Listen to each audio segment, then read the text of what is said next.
Meantime, back in this country tonight, wedding goers have their Blackberries back after Chelsea Clinton's wedding. They were not allowed to bring them in last night to take photos.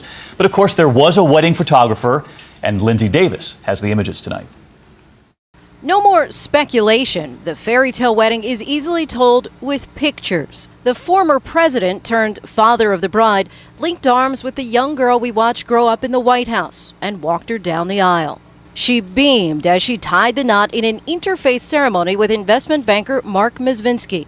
Chelsea wore a gown designed by Vera Wang, ivory silk with silver beading at the waist, while the mother of the bride traded her famous pantsuits for a full-length fuchsia Oscar de la Renta gown. Shortly after the nuptials, the Clintons released this statement via email.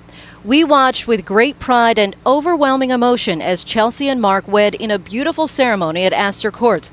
This afternoon, Roger Clinton couldn't help but gush about his niece and her husband. They deserve each other because they're both wonderful people."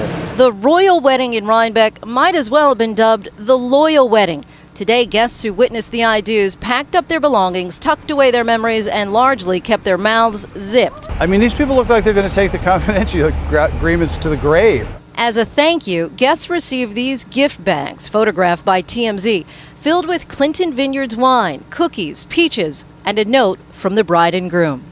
One source told the Daily Beast there was a 20-plus piece orchestra and that Chelsea danced with the groom and her dad to this song. 'Cause I love you. Frank Sinatra's The Way You Look Tonight. You look tonight.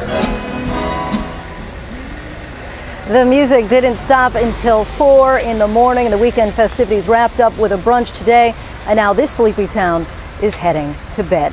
David? Frank Sinatra, never a bad choice, Lindsay. Thanks very much.